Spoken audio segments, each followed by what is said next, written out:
You're listening to What Goes On Here, and I'm Sam Walker.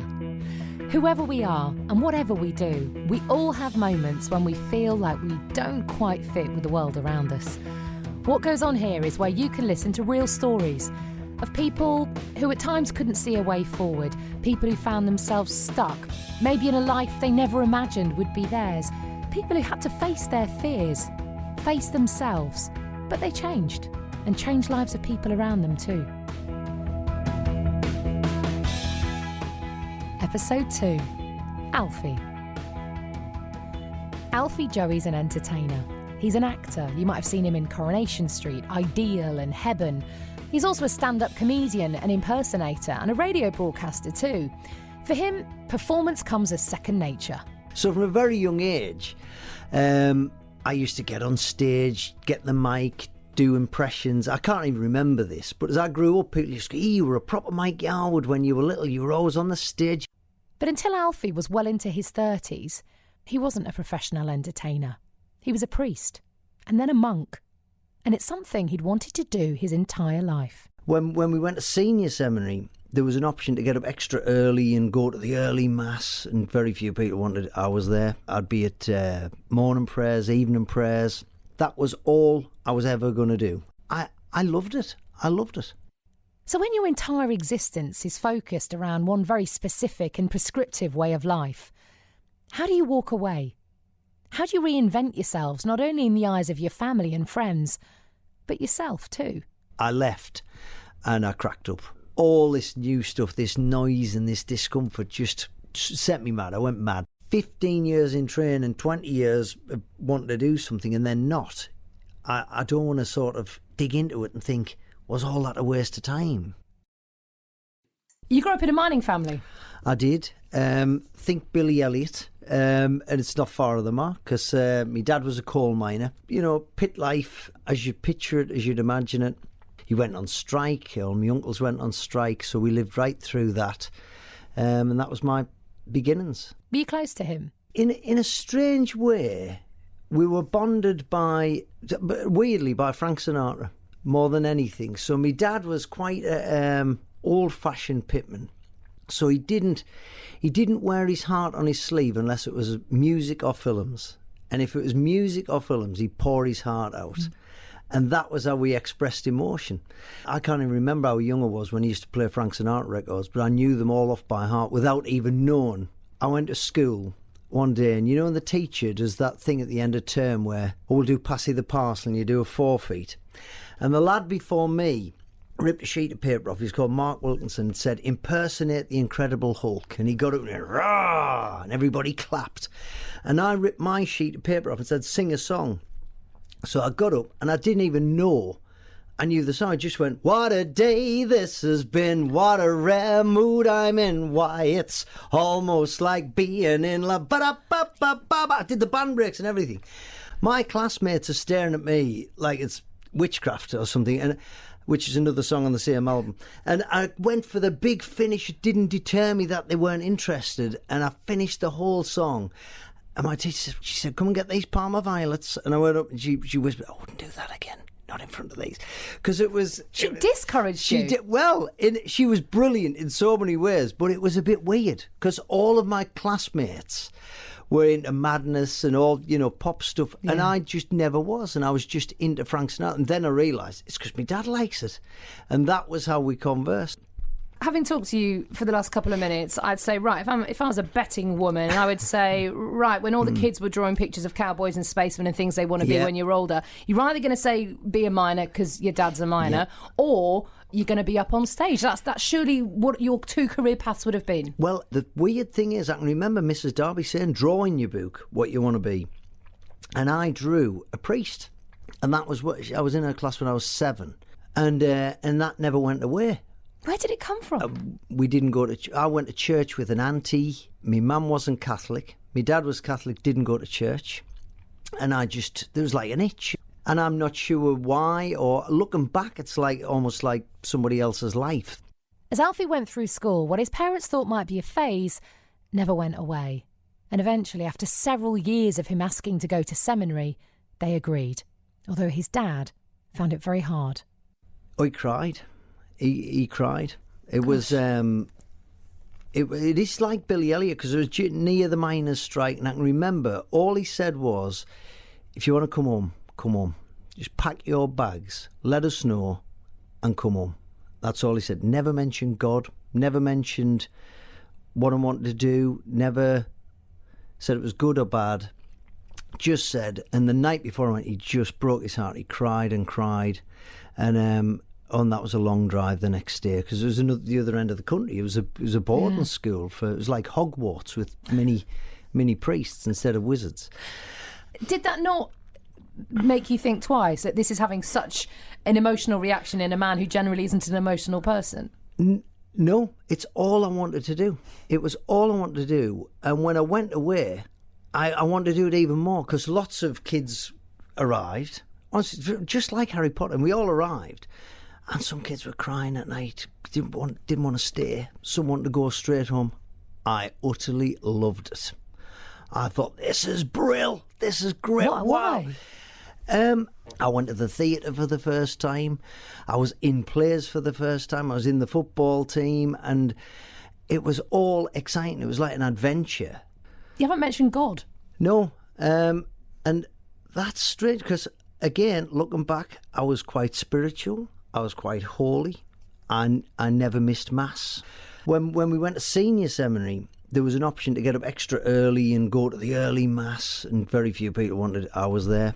I was very, very hands-on when it came to pastoral work. That was my real forte. I always felt my strength was in pastoral work and going out into communities and working in hospitals or prisons or wherever we were sent. But it didn't occur to you could do all of those things in a non-religious setting? No, because social work wasn't a thing when I was growing up. I'd never heard of that. And I was drawn, I think, to the spiritual side of things. Are you happy? Was I happy? Yeah. Loved it. Absolutely loved it. I mean, you wrestle with, that sort of navel gaze, and sometimes if you do too much of it, can just drive you potty. I remember I went on a silent retreat once. We all did. And that drove me utterly crackers, because I just like to chat. So the first day, it's day one of silence, you're thinking, I can only hear me. You're arguing with yourself in your brain. Then I'll go for a run. So I'm going for a run. Right, I'm far away now. I can sing. I'll just start spreading oh, that feels good. And we did a week of that, of absolute silence. So I found that side, almost that sort of level of monastic solitude, very tricky. But generally, I loved it. I loved it. And again, that was all I was ever going to do. How did you folks feel? Interestingly, it took a while for, I'd say, my family to adjust to everything. And they were brilliant. My mum became a Catholic. Gosh. Because, just to understand it and join in with things. And she'd come to the college and do certain things. And my brother and sister were great. Again, they never chatted about the nuts and bolts of what I did. It was just what I did. Junior seminary became senior seminary. And then just before Alfie was due to be ordained as a priest, he changed his mind and decided he wanted to be a monk. They were called the Salesians of Don Bosco, and they do missionary work all around the world. And so I used to do placements with them, and I'll go away with you this summer and help you out taking kids on a summer camp or something from Adventure deprived again. areas. Brilliant, yeah. And then I thought, I like these. I like this lifestyle. More of a brotherhood, and they all sort of ate together and laughed together and went on holiday together and that sort of stuff. And I thought, this is a bit more monastic, so they take a vow of poverty. And it just started to appeal to me. And then I'm thinking, I think I want to be one of them. I think I want to be a brother and not a father. So I phoned my mum and I said, I'm not going to be a priest. And she said, that's all right. That's okay. I said, I'm going to be like a monk.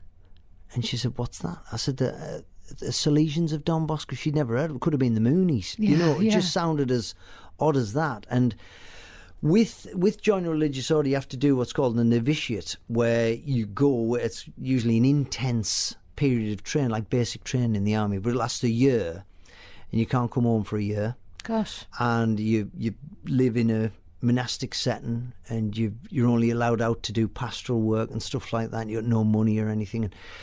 And she said, "Well, where are you going?" I said, I'm going to go to Dublin for a year." And I think that was hard. It was hard, and that was hard for me to tell her. And that was it. I went off to Dublin. But again, it felt right. It was in your gut. Absolutely. So you do your training, you become a monk, but then what happened? They send you, it's a vow of obedience, so you go where you get sent. So I could have gone to Liberia, war-torn parts of the world. Anyway, they sent me to Liverpool.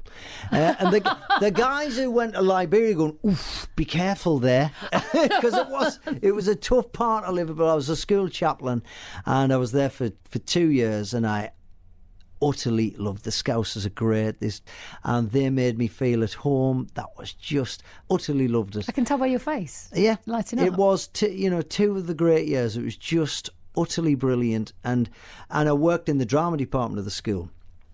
I hit it off with the drama teacher, and we were still best friends. And he was great, and he welcomed me as if, and it didn't matter that I was a brother. They just spoke to me like I was one of the Scousers, and that's what I loved about being there. That was just a great time. Did you feel different because you were a brother? Yeah, because you went back to the presbytery, and I was living with older priests, and it was a strange, and things would happen that just don't happen. The door went one night. I was watching Match of the Day, and I went to the door, and there's lots of bolts on it because it was in a tough area. Undid them all. All the priests were out having a drink in the social club. And there was this woman there, and she said, "Do you do exorcisms?" And I went, "What?" She said, "I think my daughter's possessed." And I said, "Well, I'll get my coat." So I went. I didn't know what I was doing, so I just said some prayers, and I said, I'll get the parish priest to come around and do something properly for you. Yeah, so it was full of bizarre experiences like that. Next, Alfie went off to do a drama degree in London so he could officially teach the young people he was working with. But he kept a big secret from his fellow students. I made a decision when I started the degree not to tell any of the students what I did, so I could just be one of them. Really? But it's such a major part. This is what's really interesting because you have been defined from the age of 7 as the kid who became a priest and then became a brother. And yet you choose to take the one thing that's defined you for your entire life up to this point and not reveal it to a new set of friends. To give myself a level playing field, these are students, they're a bit younger than me. I don't want to be, don't talk about that, he's here. So I didn't tell them. So did that feel like a deceit? No, because it worked. And they'd all be effing and jeffing, and they'd all have a drink and all that, and we'd have a right laugh in the pub and all that. But at 11 o'clock every night, when they'd all go back to halls or when they'd all go back to digs or whatever, I'd get the tube back down to the monastery. And this is so strange that your dirty secret is your religious life. Well, one day, I think about 6 months into the degree, we're all great pals by this stage, and the questions are coming. Where do you go? Can we come to yours? Oh, come on, be a good nap.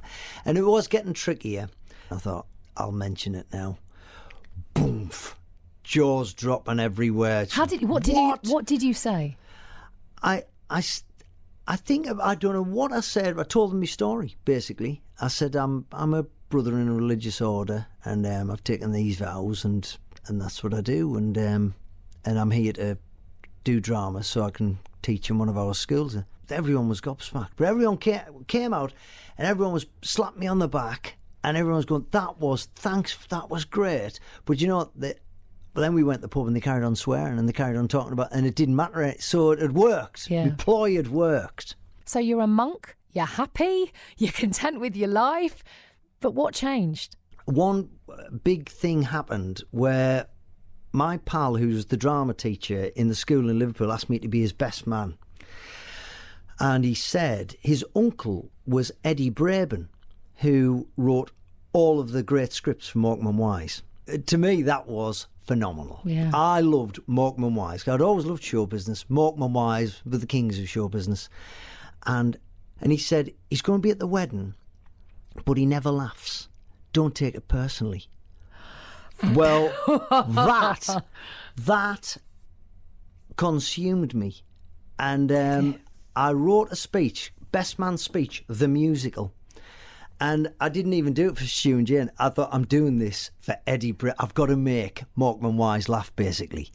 So it was an all-out assault. I had wigs, I had hats, I had cassettes going, I had backing tracks, I was doing sketches. The whole thing was a set-piece performance. It lasted about 15 minutes or something. And I thought, I've got to make them laugh. And he led a standing ovation. Oh. And he came over to me and he laughed and he said, what do you do, son? And he didn't know. I said, I'm a monk. And he went, forget that, show business. And I never thought it plausible to, I'd never thought it plausible to do that as a career. Had it crossed your mind? I'd wanted to win an Oscar when I was 5. I'd always thought, wow, show business. But it's out there, it's untouchable, it's not possible.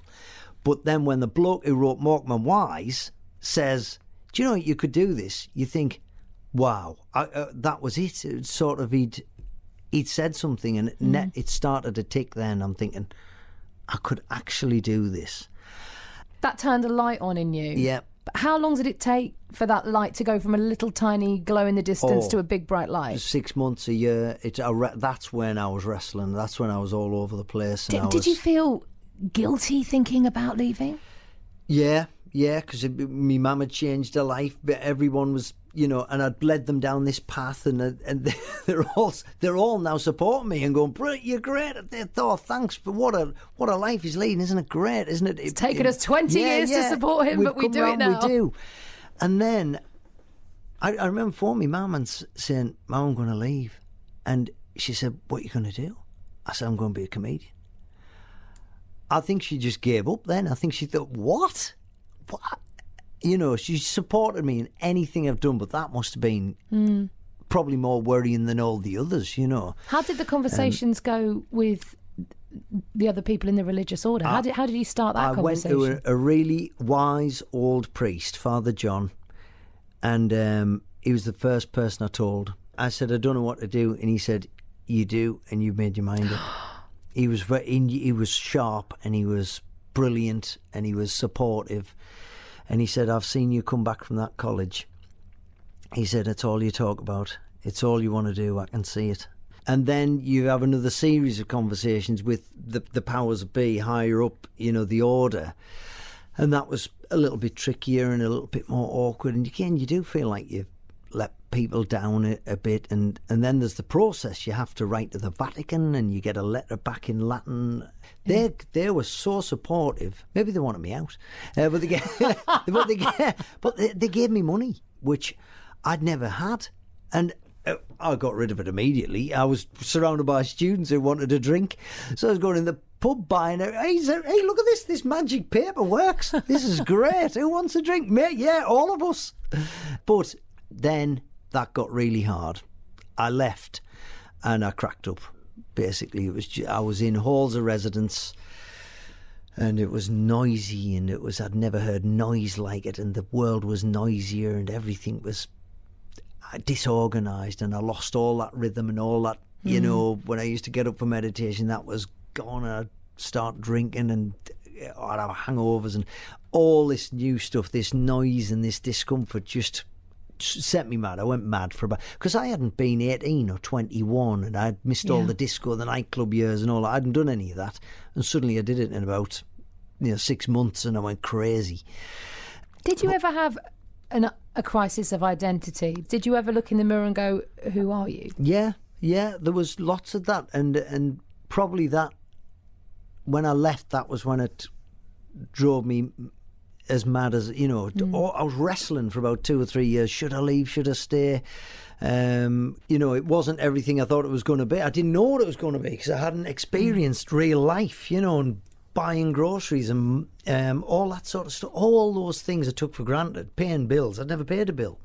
I'd never had money to pay a bill. I'd never had a bank account. So I was just getting life lessons from everybody, from all my mates at university, and some good, some bad. And it was, it was just everything was a learning curve, everything. And then my first sort of normal house I lived in was with, he's quite a name now. He's a great comedian. Angelos Epithemou from Shooting Stars. We lived together for 4 years, and we didn't have a brass halfpenny to scrub together. We did telesales together. We'd walk to Finchley from Tottenham with egg sandwiches as our bait, and we did comedy together. Was religion any part of your life at all at this stage? Did you go to church at weekends? I started going to church, and then that stopped. And Gosh. then, I mean, people ask, "Oh, what do you think? What do you believe?" And I'm not sure, to be honest, because in some ways you think, well, none of that time was wasted because everything leads you to where. But 15 years in training, 20 years wanting to do something, and then not. I don't want to sort of dig into it and think, was all that a waste of time? Because most of it wasn't, because it made me who I am. There are certain bits of it I wish were a bit shorter, just because I love what I do now, and in some ways wish I could have started this a bit earlier. Yeah. But all of that helped, and all of that fed and led to where I came to. That was it. I started doing comedy gigs, and the first gig I did was with Angelos from Shooting Stars, Dan Skinner, and Alan Carr. Alan Carr was. And where are they now? What happened to them? What happened to them millionaire losers? So yeah. So was all your comedy about your past life? None of it. None of it. None of it. And all comedians said, "You've got to talk about that. Talk about what you know. Yeah, who you are." It doesn't appeal to me. It doesn't. I don't find it funny. I don't.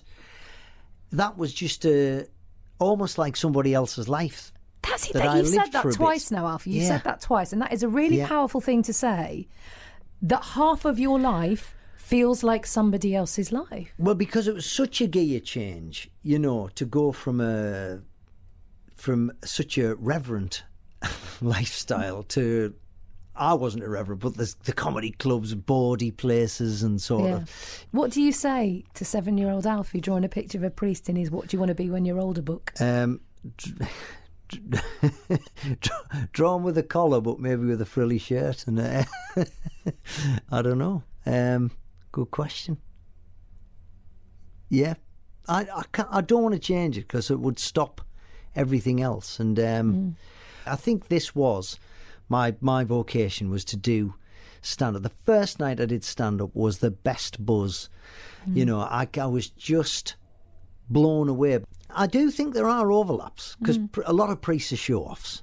A lot of priests are local celebrities. A lot of priests get up and perform. So there are overlaps. And, I think there's probably... That was probably the bit I enjoyed, and maybe that was the bit I was drawn to.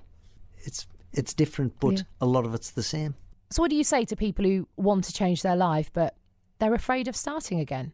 Well, no, to me, I'd say all of those experiences, talking to prisoners, going into a hospital, going into a hospice, they all made me braver, they all made me tougher, they all made me more articulate. They've all led to me being slightly better at what I do. Hopefully, I'm sure it all feeds it, and I did now work on local radio, and something I might have done 18 years ago will come in handy.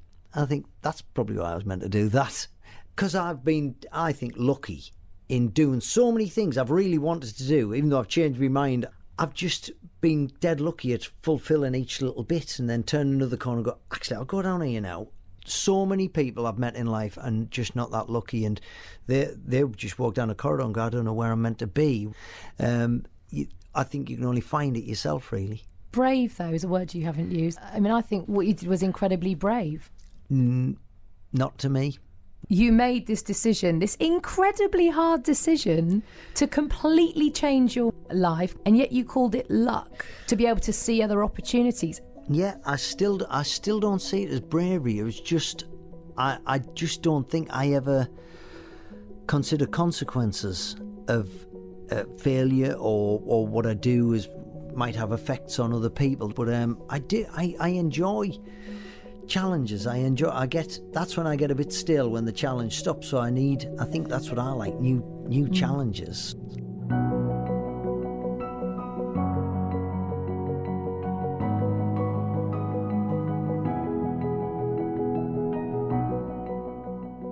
Alfie Joey was talking to me, Sam Walker. You've been listening to What Goes On Here. Coming up next, episode 3, Barbara. It was devastating. I felt battered. I felt wrecked. I felt as if my soul was broken.